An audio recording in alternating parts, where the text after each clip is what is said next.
beaucoup. Donc, je vais terminer en vous invitant demain à 5 h au Parc de la Gare à Rimouski. Il y a une assemblée populaire organisée par des militants et des militantes, étudiantes là-bas. Il va y avoir également des citoyens et citoyennes, des gens de tous les horizons, de tous les milieux, parce qu'il faut commencer à quelque part. Vous savez, nous, dans nos assemblées générales étudiantes, il y a un an, on était 50. Et puis il y a un mois, on était 2000. Et puis je suis convaincu que c'est ce qui va se passer aussi avec les assemblées populaires qui s'organisent ces temps-ci. Des fois, ça commence petit. L'important, c'est d'avoir de plus en plus de gens à chaque fois. Donc je vous y invite. Puis sinon, je ne sais pas s'il y avait des questions. Je pense que c'est ce qui était prévu. C'était peut-être, si vous avez des questions pour moi. Et puis par la suite, peut-être ouvrir là, à la discussion pour tout le monde. Merci. Je voudrais vous féliciter énormément pour ce que vous faites. Moi, j'ai 2 parenthèses que je voudrais souligner. Je trouve que la part du gain économique qui est rendu généralisé par les corporations, par même les individuels, est supportée par un système policier de plus en plus fort, de plus en plus poussé, payé par nos taxes. Ça n'a pas été dit. Ça n'a pas été dit, je voulais mettre un point là-dessus.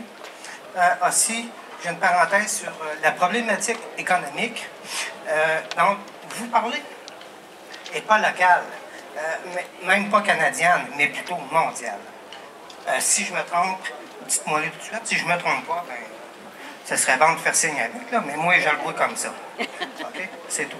C'est sûr que tout ce hold-up-là de nos institutions et du bien commun, cette privatisation-là, au fond, du bien commun, il est permis notamment par la répression policière, la répression politique, juridique, de ceux et celles qui s'opposent à ces mesures-là. Et on l'a vu, ça, on l'a vu très bien ce printemps au Québec, et je dirais même qu'on l'a vu partout dans le monde, au sens où, partout dans le monde, les mesures d'austérité, les mesures de privatisation des services publics sont systématiquement accompagnées d'un durcissement sécuritaire pour enfoncer dans la gorge ces mesures-là. C'est la preuve à quel point ces mesures-là sont importantes pour le pouvoir. C'est important pour le pouvoir politique d'imposer ces réformes-là.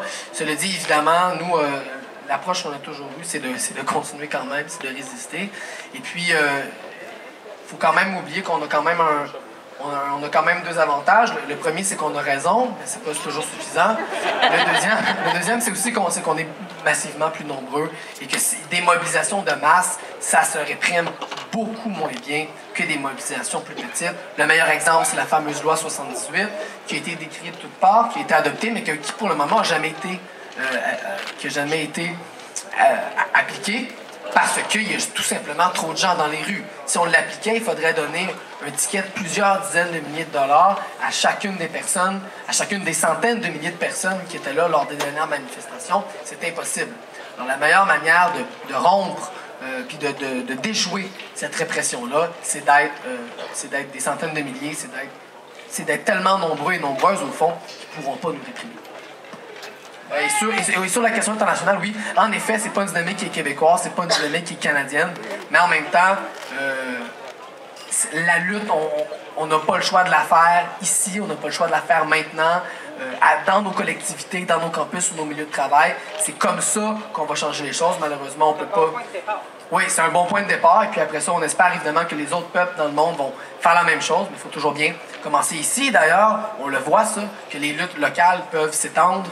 Déjà, la lutte étudiante sert d'exemple et beaucoup cité déjà à travers le monde. J'ai des amis qui sont allés au forum Rio + 20 au Brésil dans les dernières semaines. Et puis là-bas, le mouvement étudiant a un slogan qui dit... parce que là-bas, le parti au pouvoir, c'est le Parti travailliste, le PT. Et le slogan, ça dit « PT, PT, donne-nous la gratuité, sinon on te fait un Québec. »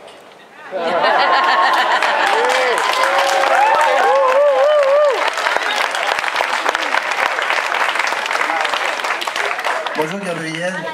Tout à l'heure, très rapidement, on s'est rencontrés. Je t'ai dit que le 13 juin dernier, j'étais à l'université de Sherbrooke à la demande des étudiantes et des étudiants et qui manifestaient et qui ont écrit un livre représentant la pensée ou la réflexion de quantité d'étudiants, surtout des étudiants en philosophie, sur les enjeux majeurs qui concernent le Québec. on m'a demandé d'écrire dans ce contexte-là. Ce que, si vous me le permettez, je vais lire la toute première partie, qui est en fait une lettre d'amour que je vous déclare à la classe et à toutes les étudiantes et à tous les étudiants. Étudiantes, étudiants, nos amours, nos enfants, écho de nos 20 ans, de nos plus beaux printemps. Au profond de nos cœurs, nous vous avons rêvé. Pour fleurir en bonheur, nous vous avons porté. Et nous avons semé en vous nos espérances. Comme la suite du monde n'a, sans vous, aucun sens, notre plus grande richesse, c'est vous, belle jeunesse. Oh, c'est beau! Et pour changer le monde, nous vous faisons confiance. Sur nos propres épaules, nous vous avons porté. Pour que vous puissiez voir venir votre avenir, ouvrir enfin vos ailes, voler en liberté à la hauteur de vos plus vives espérances. Nous vous avons élevé au mieux de nos croyances. Votre plus grande richesse, c'est bien votre jeunesse. Vous vous tenez debout, vous allez jusqu'au bout. Et nous sommes d'accord avec vous. Qui ne risque rien n'a rien. Jusqu'au bout de nos rêves, nous vous avons porté. Mais comme la vie est brève, nos grands rêves s'achèvent. Heureusement, vous êtes des rêveurs réveillés, la tête dans le ciel et les 2 pieds sur terre. Vous voyez la lumière qui pointe à l'horizon. Vous nous réapprenez notre droit de rêver d'une révolution dans la sérénité. Nous étions en sommeil, vous sonnez le réveil.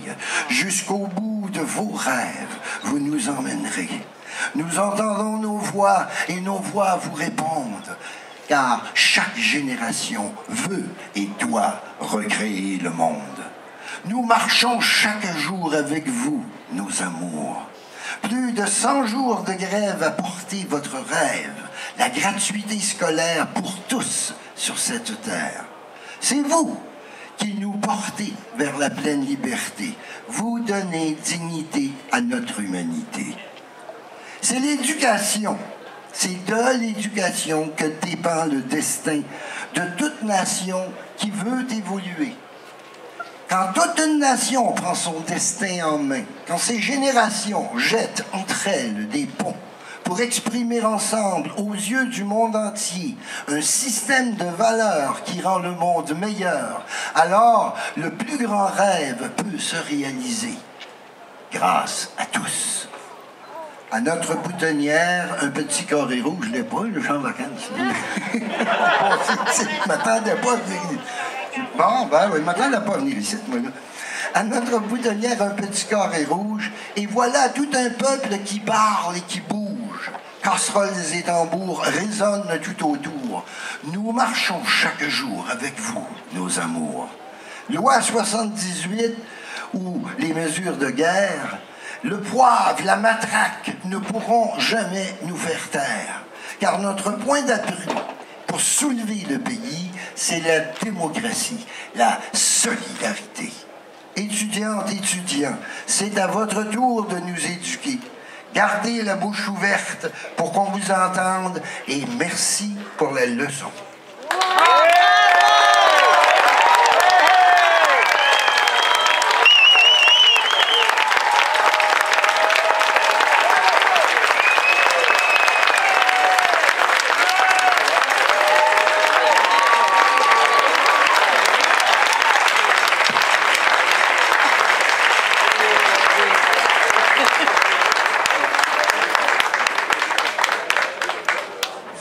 Qui s'appelle Gabriel. Il y a plus d'une centaine d'années, à Québec, à Kamouraska, à Rimouski, le peuple québécois s'est réuni comme ce soir pour demander la libération de Louis Riel.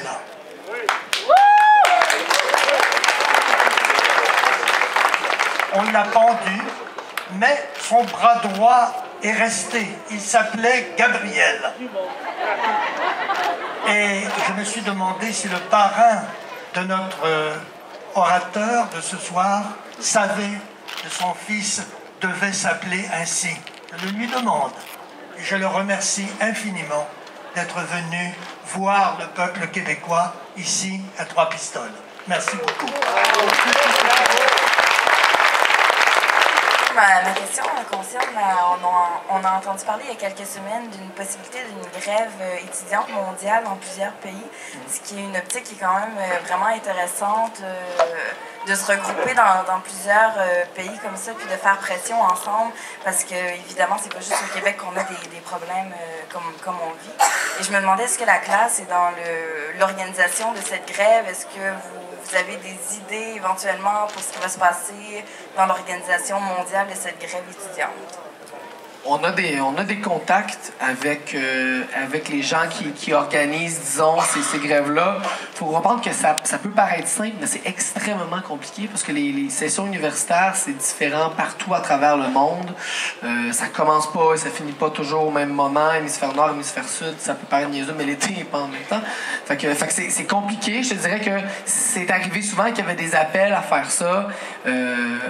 Nous, on est toujours ouverts, on est toujours prêts. Je te cacherai pas qu'on a quand même toujours une considération à prioriser nos luttes locales, parce que déjà, on a un gros défi là, à relever de rester mobilisés malgré l'été, malgré les élections. Mais on est en contact avec ces gens-là, on a toujours les yeux ouverts, les oreilles aussi bien ouvertes, puis on est toujours prêts à participer à ça. On a essayé durant la grève à une reprise de faire une mobilisation dans plusieurs pays en même temps, mais ça n'a pas fonctionné. C'est toujours des gros défis à relever.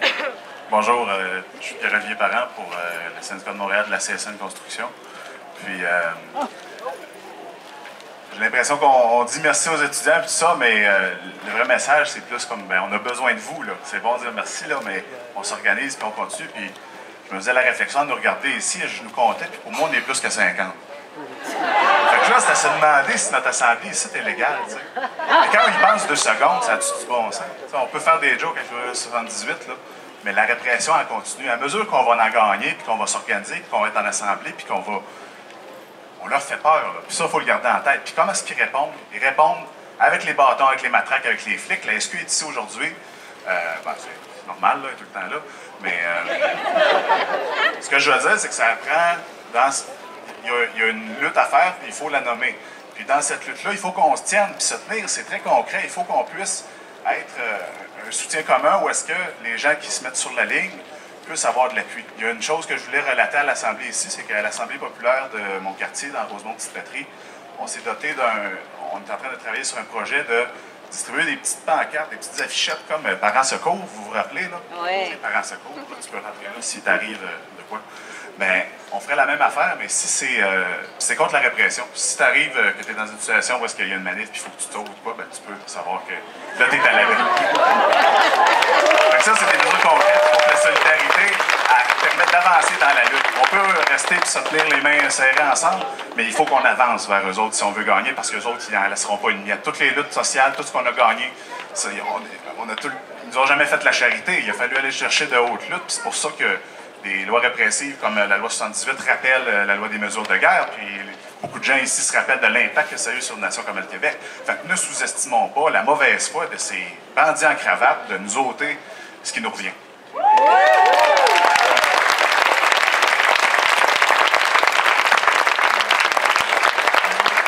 Je veux vous féliciter et vous dire que plus ça change, plus c'est pareil. Le cégep de Sherbrooke et le cégep de Saint-Jérôme, au début des années 70, comme jeune adulte, on a été sortis par l'anti-émeute. Et j'ai goût de vous dire, j'étais en assistance sociale à ce moment-là. J'ai encore le carré rouge dans le cœur. Et puis j'ai 76 ans et je suis celle qui, par cette école de vie, a développé une analyse sociale et une conscience politique. Alors, bravo à vous. Mais j'aimerais souligner quelque chose d'autre. Je pense qu'on n'en parle pas assez de l'éducation gratuite comme d'un investissement. Moi, j'avais 34 ans quand j'étais au cégep avec 3 enfants à charge. J'ai eu mon diplôme à 37. Je suis retournée à l'université à 47, puis j'ai eu un diplôme à 49 pour devenir une vraie travailleuse sociale. Et si j'avais pas eu une instruction presque gratuite, ben, je ne l'aurais pas mis 20 fois au gouvernement pendant 20 ans. Et je trouve que cet aspect-là, on ne le sort pas assez. Ça a été un investissement que j'ai redonné combien de fois au gouvernement et j'ai pu nourrir 3 enfants au lieu d'être sur le bien-être social.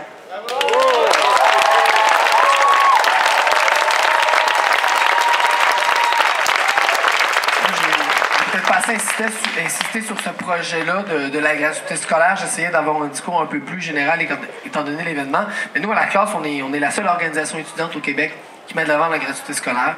On en est très, très fiers. La gratuité scolaire, au fond, il y a 2 manières de la défendre. Il y a d'un point de vue de principe et d'un point de vue de possibilité, de réalisme. D'un point de vue de principe, la gratuité scolaire, ça se fonde sur l'idée selon laquelle l'éducation est un droit. Un droit, ça veut dire quoi un droit? Ça veut dire quelque chose auquel tout le monde devrait avoir accès sans aucune discrimination. Déjà, c'est admis que le sexe, que l'orientation sexuelle, que la religion ne sont pas des discriminations acceptables pour avoir accès à l'éducation. Ce qu'il faut dire, c'est que les frais de scolarité, le fait de mettre un tarif à l'entrée de l'éducation, c'est aussi une forme de discrimination, une discrimination sur l'origine socio-économique des gens. D'un point de vue de principe, c'est ça la gratuité scolaire, c'est dire l'éducation, oui, c'est un investissement, c'est pas un investissement personnel, c'est un investissement collectif. Tout le discours qui justifie la hausse des frais de scolarité est fondé à l'inverse sur l'argument selon lequel l'éducation est un investissement personnel. On nous dit en fait, aller à l'université, ça va coûter cher, vous aurez peut-être une dette, mais au fond, c'est comme un billet de loterie toujours gagnant parce que ça va vous coûter cher, mais vous allez avoir un plus gros salaire et donc, vous allez pouvoir rembourser. Le problème avec cet argument-là, il y en a 2. Le premier, c'est que premièrement, il n'y a aucun moyen de savoir réellement si la personne va faire un plus haut salaire. C'est un pari. Et c'est un pari par définition, c'est risqué, c'est-à-dire que quelqu'un pourrait faire un bac en droit, mais devenir avocat ou avocate dans une petite clinique juridique pour travailler presque bénévolement et avoir pas du tout le même salaire que quelqu'un qui est dans un très gros bureau d'avocat qui défend Walmart dans une campagne contre un syndicat. Donc le diplôme n'est pas nécessairement lié au revenu qui va arriver après, premièrement. Deuxièmement, le problème avec cet argument-là, c'est qu'il existe déjà un moyen pour faire contribuer plus ceux qui n'ont plus les moyens. Ce moyen-là, on l'a oublié, mais il s'appelle l'impôt. L'impôt, c'est quoi? C'est de dire tout le monde va faire, oui, je vais utiliser ce mot-là, sa juste part dans le financement de l'éducation et des services publics. La juste part, c'est quoi? La juste part, c'est un pourcentage de ton revenu, c'est-à-dire plus tu es riche, plus tu contribues. Si tu en as moins, bien c'est normal, tu contribues moins. Et ça, au Québec, historiquement, c'est comme ça qu'on finançait les services publics. Et la hausse des frais de scolarité, ça fait partie de ce que les libéraux eux-mêmes ont appelé une révolution culturelle, c'est-à-dire un changement de modèle de société à un autre. C'est-à-dire on passe d'un financement collectif, basé sur la fiscalité des services publics, vers un financement à l'utilisation. C'est le fameux principe de l'utilisateur-payeur, où là, au lieu de considérer l'éducation ou la santé comme quelque chose qui fait partie du bien commun, on considère que c'est un service individuel, voire un bien de consommation, pour lequel il faut payer à l'utilisation. Donc c'est ça la différence entre la gratuité scolaire et l'augmentation des frais de scolarité sur un point de vue idéologique. Maintenant, sur un point de vue de possibilité, la gratuité scolaire, à tort, on nous la présente souvent comme quelque chose d'absolument irréaliste. Je vais donner un seul exemple, ça va faire le lien avec l'impôt. Il va y avoir beaucoup de chiffres, mais je pense que c'est assez clair quand même. Dans les années 80 au Québec, il y avait 16 paliers d'imposition, c'est-à-dire 16 fourchettes de revenus pour lesquelles on faisait, disons, à chaque fourchette de revenus était accolé un taux d'imposition différent. Aujourd'hui, il reste 3 paliers d'imposition au Québec. Ce qui fait en sorte qu'évidemment, ces baisses d'impôts-là ne sont pas allées aux plus défavorisés, ne sont pas allés à la classe moyenne. C'est une contraction des paliers d'imposition qui a favorisé essentiellement les gens qui font plus de 150 000 $ par année. Si demain matin au Québec, on décidait de remettre 10 paliers d'imposition, pas 16, on va être réaliste, pragmatique, tout, on va dire 10 paliers d'imposition. Si on en mettait 10, eh bien, 87 % de la population au Québec paierait moins d'impôts. Et pourtant, ça générerait 1,2 milliard de dollars par année de plus. Ça, c'est 2 fois, pas le gel des frais de scolarité, c'est 2 fois la gratuité scolaire. Alors, quand on nous dit que l'augmentation des frais de scolarité, que le fait de mettre un tarif en santé, c'est pas un choix, mais que c'est un peu comme une nécessité comptable. On n'a pas le choix, les colonnes ne balancent pas, on n'a pas le choix, les colonnes ne balancent pas. C'est pas une nécessité, c'est un choix politique. C'est un choix politique qu'on fait de privatiser et de tarifier les services publics, puis on a les moyens très concrets, très réalistes de faire radicalement autre chose. J'ai donné un exemple, la question de l'impôt des particuliers. Mais là, je suis passé à côté, en fait, de ce qui est encore plus scandaleux. Puis c'est la manière dont nos entreprises au Québec sont imposées. Le gouvernement libéral, en 2005, a aboli progressivement ce qu'on appelle la taxe sur le capital des institutions financières. Ça, c'est une taxe sur le capital des banques. C'est pas des entreprises qui en arrachent. C'est pas des pauvres petites PME de région que si on les impose, ils ne créeront pas d'emploi. C'est des multinationales qui font des profits records à chaque année. Ils battent leur propre record à chaque trimestre. Et puis, la taxe sur le capital, c'était 0,4 % de leur capital. Et on s'est privé de ça. C'est des milliards de dollars par année. Alors, c'est deux exemples qui démontrent à quel point, non seulement la gratuité scolaire, mais toutes sortes d'autres projets de société qui favoriseraient la justice sociale sont possibles. Il suffit d'avoir la volonté politique de les appliquer. Et cette volonté-là, elle ne naîtra pas dans la tête des politiciens. On va les forcer à l'avoir en ce moment. Oui, ma question, c'est les élections s'en viennent. Je voudrais savoir comment vous allez vous organiser. Ben détaillé.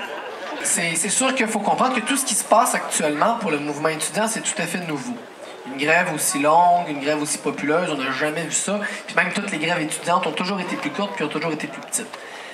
Donc c'est nouveau de faire face à une grève comme ça, c'est nouveau de faire face à une loi spéciale. C'est la deuxième loi spéciale de l'histoire du Québec qui ne s'applique pas au milieu du travail. Donc même d'un point de vue légal, là, c'est nouveau de A à Z. Et les élections, c'est une troisième nouveauté, donc, de devoir essayer de rester mobilisé durant les élections. Nous, ce qu'on a décidé, grosso modo, c'est de consulter les étudiants et les étudiantes le plus rapidement possible pour que ce soit eux et elles qui décident de retourner en grève ou pas, de tenir des lignes de piquetage ou pas pour faire respecter des éventuels mandats de grève. Sinon, donc pour la grève, les gens vont être consultés, ça va être leur décision. Nous, le mandat qu'on a, c'est un mandat de grève. Alors nous, c'est sûr, ce qu'on met de l'avant, c'est de rester mobilisés malgré les élections. Mais en même temps, je veux dire, c'est tellement une conjoncture nouvelle que la décision va vraiment être laissée aux gens. Nous, on a un principe à la classe très, très important d'indépendance face aux partis politiques. Ce qui fait que, d'une part, il est absolument exclu que la classe appelle à voter pour un parti politique. Et je vous dirais même qu'on est allé plus loin, où on n'appellera même pas à voter contre un parti politique. Nous, on a décidé de profiter de la campagne électorale pour faire campagne sur nos idées, faire campagne sur nos valeurs, défendre ce qui a été adopté dans nos assemblées générales, sans se mêler des rivalités partisanes et dire aux étudiants et étudiantes de faire un geste ou un autre le jour du vote.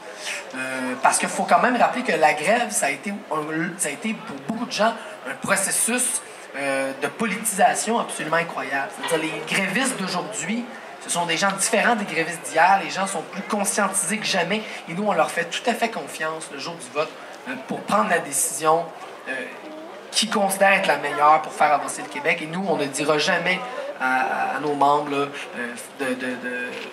pourquoi voter, aller voter, aller pas voter. C'est vraiment la décision des gens. Sinon, nous, peut-être expliquer le principe d'indépendance face aux partis politiques, pourquoi il est si fort. Bien, premièrement, pour éviter les possibilités de récupération des mouvements sociaux. Ça s'est vu dans le passé, on nommera pas de partis politiques, mais des partis qui se sont, disons, collés sur les mouvements sociaux pour aller récolter l'appui populaire, mais qu'une fois au pouvoir, n'appliquaient pas les réformes pour lesquelles ils avaient été élus. Alors, je vous dirais, même si les libéraux sont battus, bon, si les libéraux sont battus, on va dire entre nous, ça reste d'être probablement le Parti québécois qui va être au pouvoir.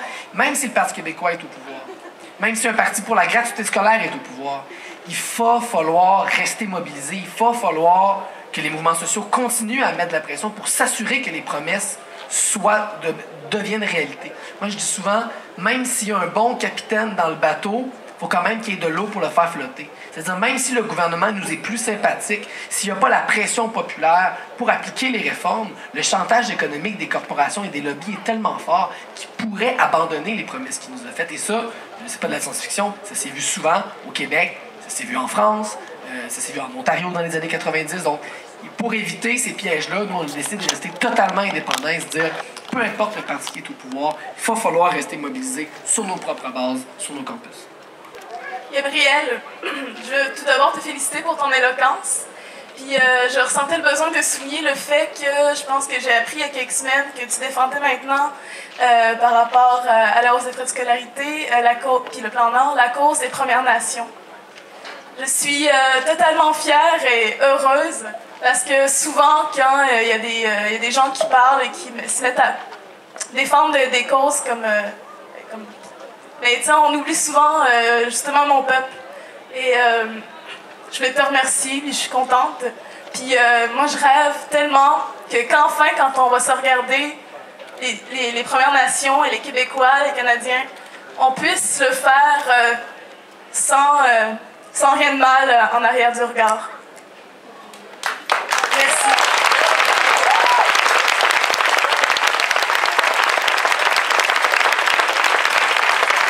En fait, je l'ai même oublié dans ma présentation. Il y a tellement de choses dans ce manifeste-là. Mais en effet, il y a un des éléments qui est mis de l'avant dans le manifeste qui a été intégré récemment au discours de la classe, c'est la question des résistances des peuples autochtones.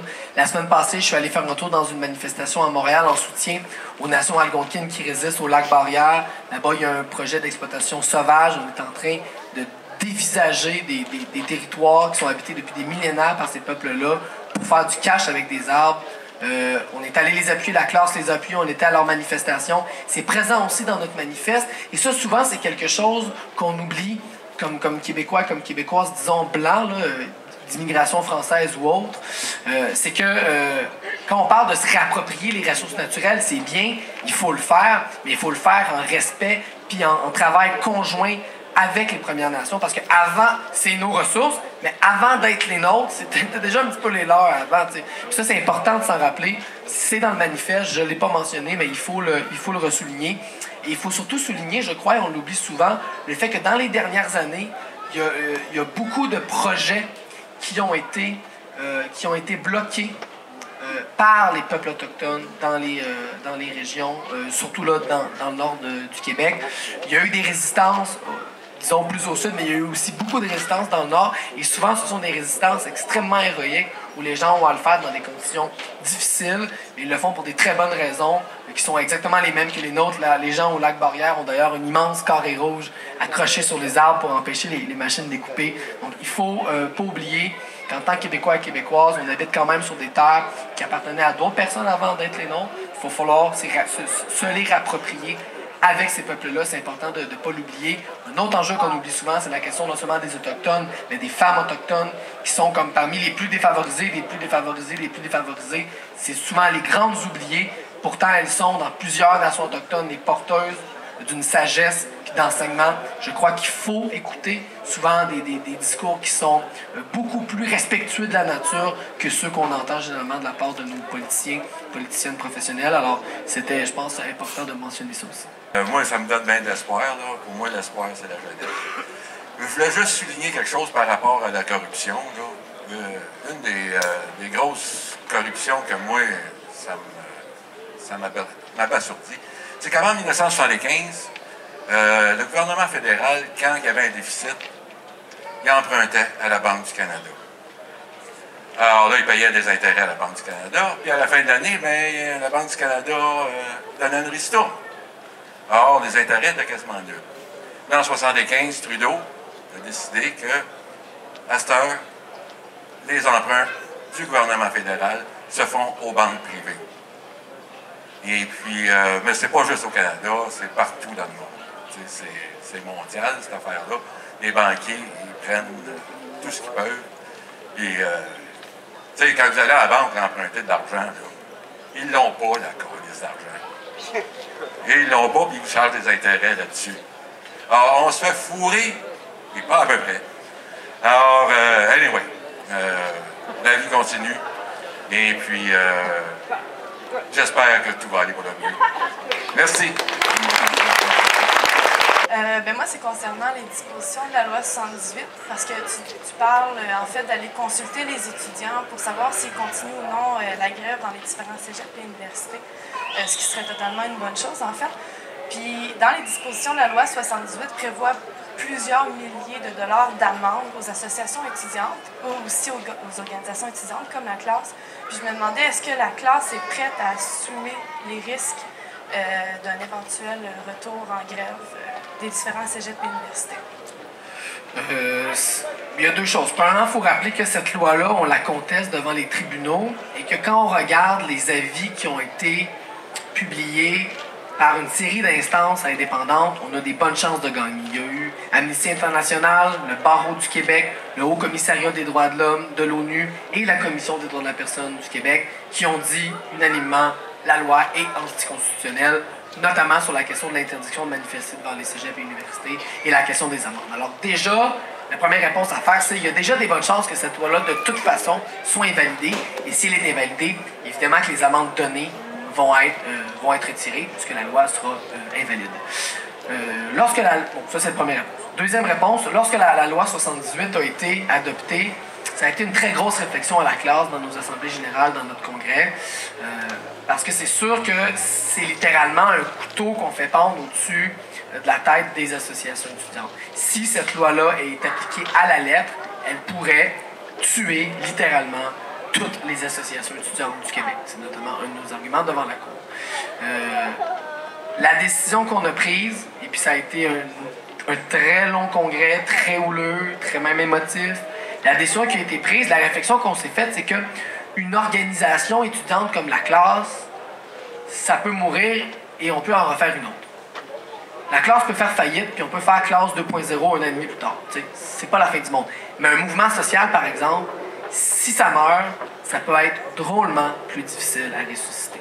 La décision qu'on a prise comme organisation étudiante, c'est de mettre les intérêts de la cause devant ceux de l'organisation, donc d'assumer, de désobéir à cette loi-là, de ne pas la respecter, pas pour le plaisir de le faire, pas parce qu'on aime ça, mais parce que la survie du mouvement en dépend.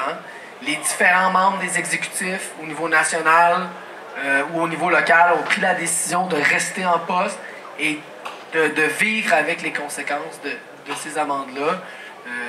Mais ce sacrifice-là, il ne faut pas le glorifier parce que chaque personne qui va décider de faire respecter son mandat de grève en faisant du piquetage devant son sujet pour son université va aussi s'exposer à des amendes extrêmement importantes. Encore là, une de nos forces, c'est d'être beaucoup à le faire. Si on est beaucoup à le faire, ils n'appliqueront pas la loi, ils ne pourront pas l'appliquer. C'est pas vrai qu'ils vont donner des amendes aux tiers des étudiants et étudiantes du Québec. Ils ne peuvent pas faire ça politiquement. Et donc, il y a ça. Ça m'amène d'ailleurs à parler de la question de la désobéissance civile. Semble-t-il fait peur ici à Princeton.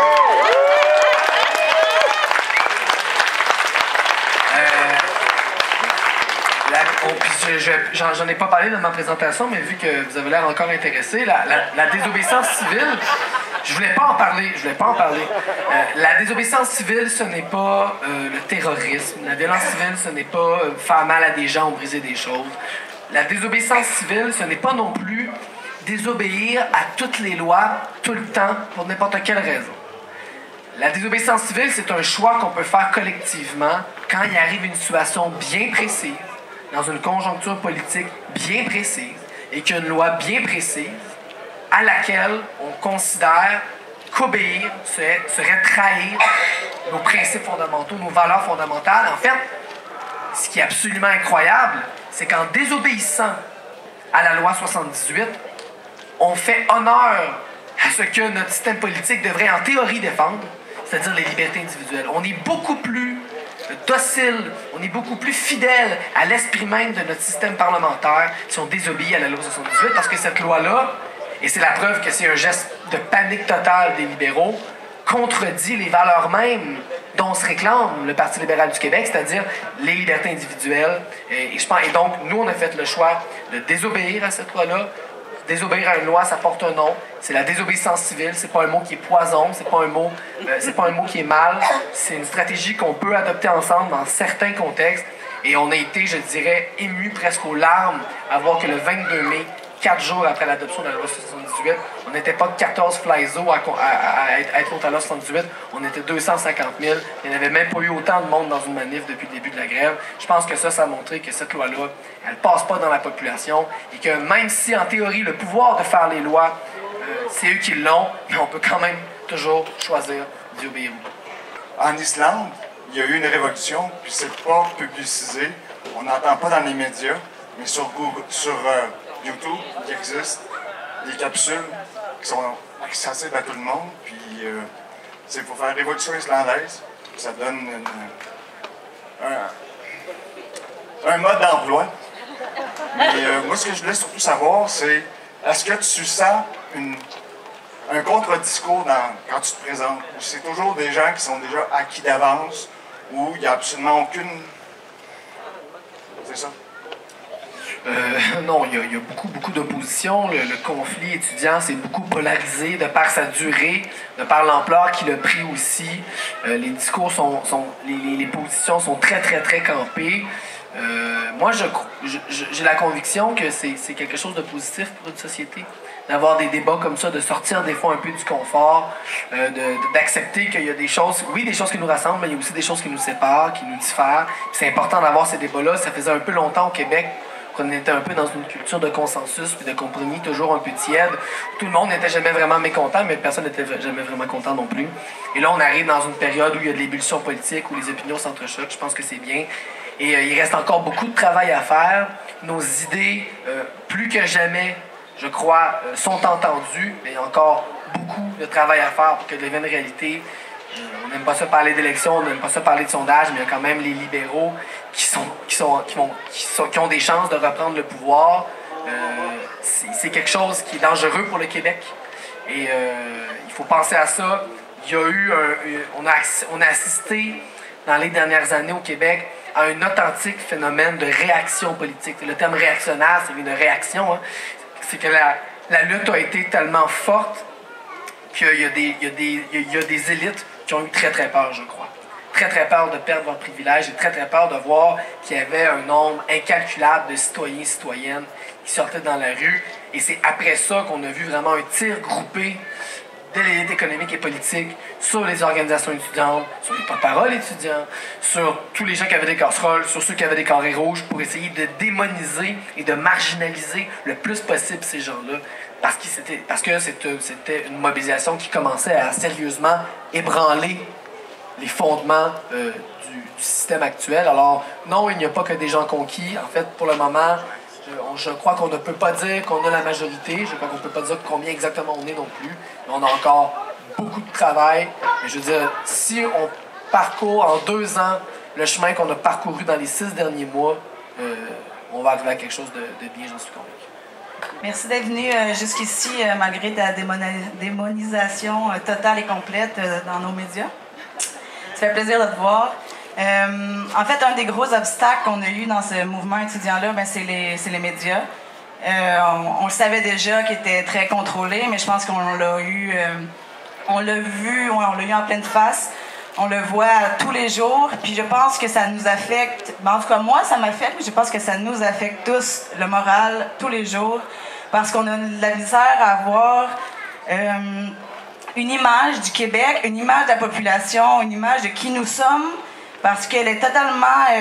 en fait, il y a un hold-up aussi de ce reflet-là, de ce miroir-là de notre population, où finalement, on a l'impression qu'on est toute une gang de frustrés qui veut pas appuyer rien, que si tu payes pas de taxes, t'as pas le droit d'avoir ton opinion. Finalement, monter tout le pouvoir de ces chroniqueurs-là, de ces radios-là qui ont pris beaucoup de place, puis ça m'inquiète.